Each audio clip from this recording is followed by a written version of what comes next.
ભાજપે press conference યોજી ઉમેદવારોના નામની જાહેરાત કરી।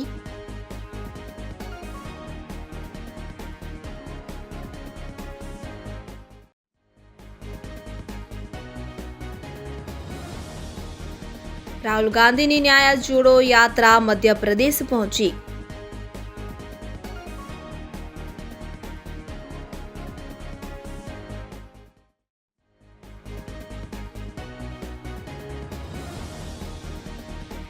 અમરીશ ડેરનું કોંગ્રેસમાંથી રાજીનામું।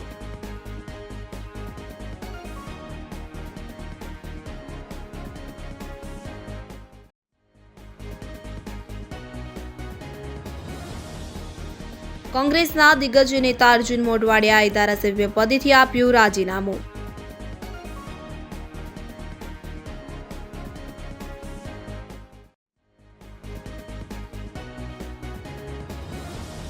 અમરીશ ડેર અને અર્જુન મોઢવાડિયાએ કમલમ ખાતે કેસરીઓ ધારણ કર્યો।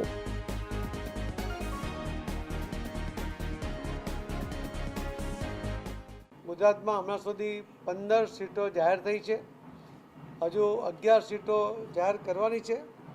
ટૂંક સમયમાં એમનો પણ નિર્ણય લેવાઈ જશે અને 26 સીટ ગુજરાતમાં ભારતીય જનતા પાર્ટી એ જીતવાની છે અને દરેક સીટ 5 લાખથી વધુ મતોથી જીતાય એવો લક્ષ્યાંક લઈને અમે આગળ વધી રહ્યા છીએ। ગુજરાત ભારતીય જનતા પાર્ટીના કાર્યકર્તાઓ આ જીત મેળવવા માટે થનગની રહ્યા છે। હું એમને અભિનંદન આપું છું અને એમનો આભાર પણ વ્યક્ત કરું છું કે જ્યારે ઉમેદવાર પહેલાં કદાચ એમના મનમાં નાની મોટી ઈચ્છાઓ હશે, લાગણીઓ હશે, પરંતુ ઉમેદવાર જાહેર કર્યા પછી જે કમળનું નિશાન લઈને આવનાર ઉમેદવાર માટે આ તમામ કાર્યકર્તાઓ પૂરી તાકાત સાથે એ કામે લાગે છે અને એના જ કારણે ગુજરાત એ સૌથી આગળ રહે છે।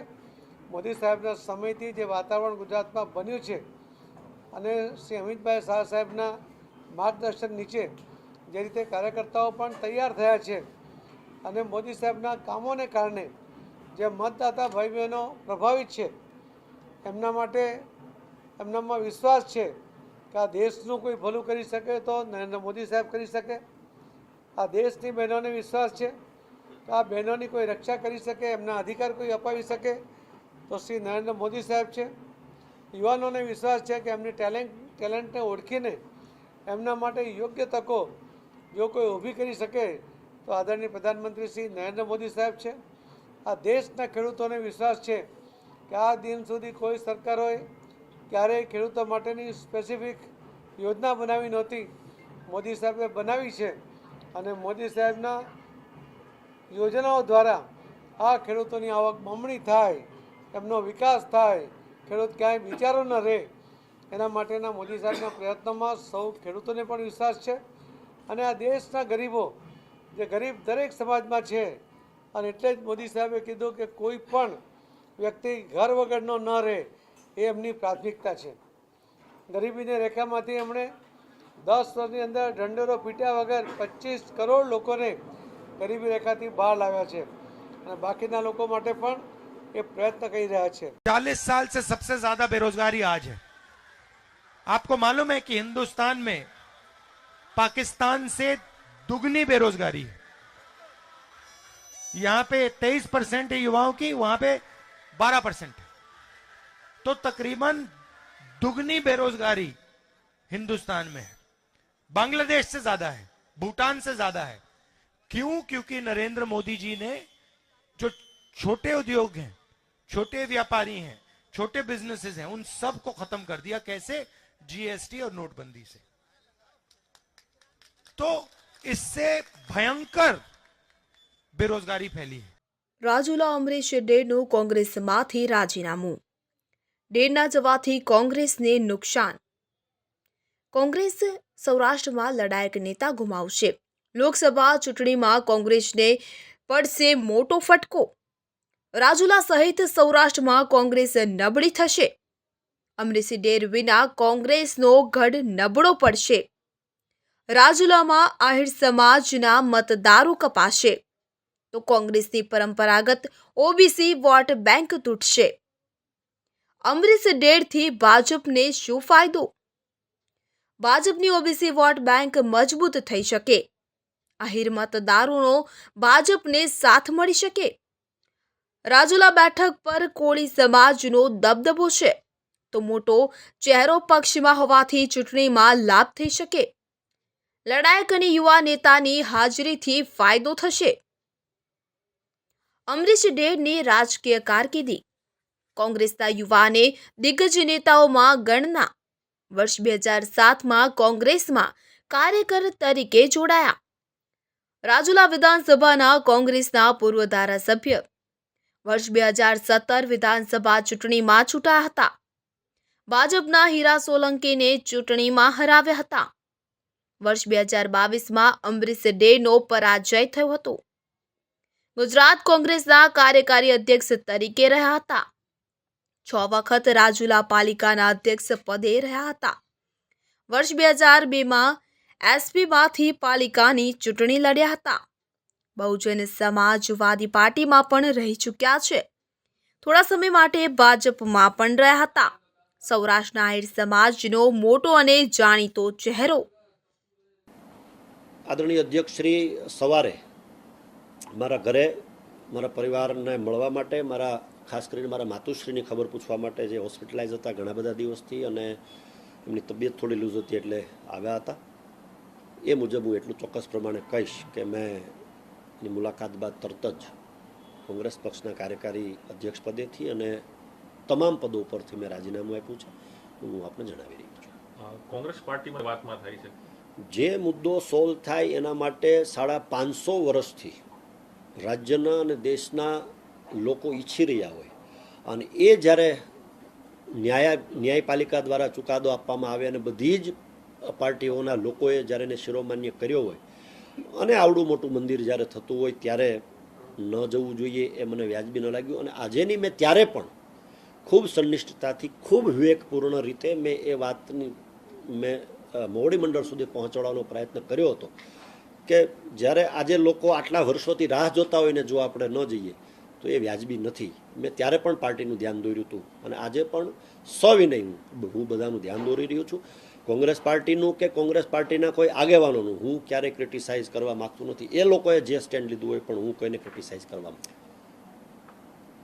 ચોક્કસ પ્રમાણે રિઝાઇન કર્યા પછી પરત ભારતીય જનતા પાર્ટીમાં ફરવું એવું થોડા સમયથી ચાલી રહ્યું હતું ને આમ મેં જે રીતે કહ્યું છે કે ભૂતકાળમાં યુવાવસ્થાથી જ ભારતીય જનતા પાર્ટીમાં કામ કર્યું છે ત્યારે આવતીકાલે 12 સાડા 12 વાગ્યા આસપાસ હું કમલમ પહોંચીશ। ત્યારબાદ ત્યાં જે રીતેનું આયોજન જે થઈ રહ્યું છે હું પાર્ટી જોઈન્ટ કરીશ।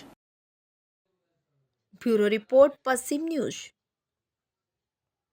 અને એ મુદ્દાને જ કારણે મને પોરબંદરમાંથી મત વિસ્તારમાંથી ત્રીજી વખત ચૂંટીને મોકલ્યા છે।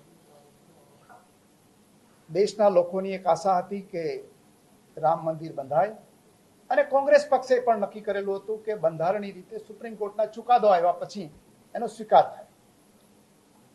એ પ્રમાણે થયું છતાં પણ પ્રાણ પ્રતિષ્ઠા મહોત્સવનું આમંત્રણ મળ્યું, એ આમંત્રણ ઠુકરાવવામાં આવ્યું। એ વખતે મેં મારો અવાજ રજૂ કરેલો હતો કે આ પ્રજાની ભાવનાને આહત પહોંચાડનારી બાબત છે અને આવા રાજકીય નિર્ણયો આપણે નહીં લેવા જોઈએ।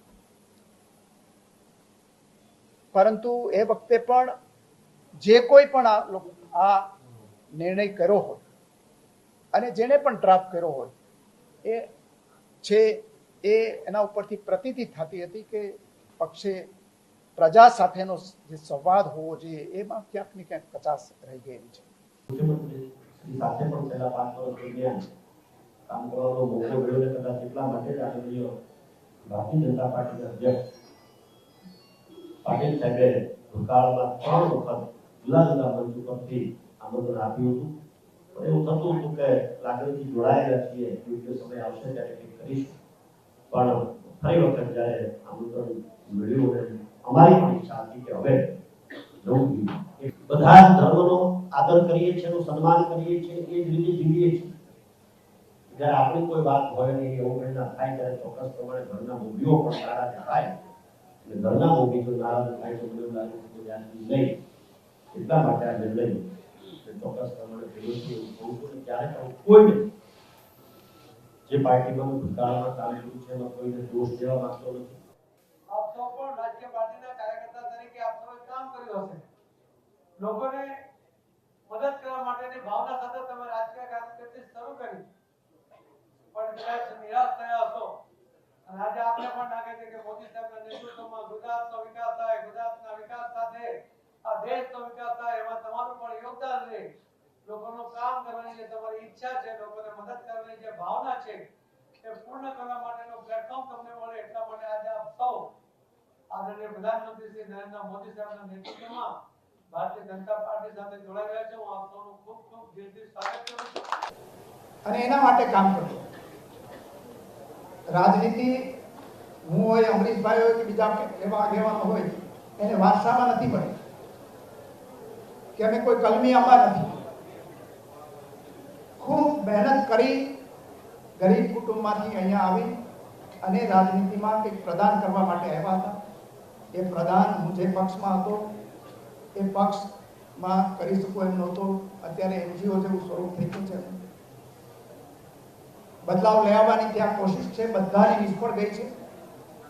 અને એટલા માટે જે સ્વપ્ન મેં મારા પોરબંદર માટે જોયું હતું, મેં મારા ગુજરાત માટે જોયું હતું, એ સ્વપ્ન આજે મને ભારતીય જનતા પાર્ટીમાં આદરણીય નરેન્દ્રભાઈના નેતૃત્વમાં મને પરિવર્તન થતું દેખાય છે. આ એક જ મકસદ સાથે આટલા વર્ષના સંબંધો તોડી અને હું ભારતીય પક્ષ ત્યારે જુદી જુદી એજન્સીઓના નામ આપે, બીજા નામ આપે, પણ દાવા સાથે કહું છું, કોંગ્રેસના મારા સહિતના તમામ આગેવાનો છે, એને કોઈએ ક્યારે ડર બતાવ્યો નથી. આજે ત્યાં છે એને નથી બતાવ્યો,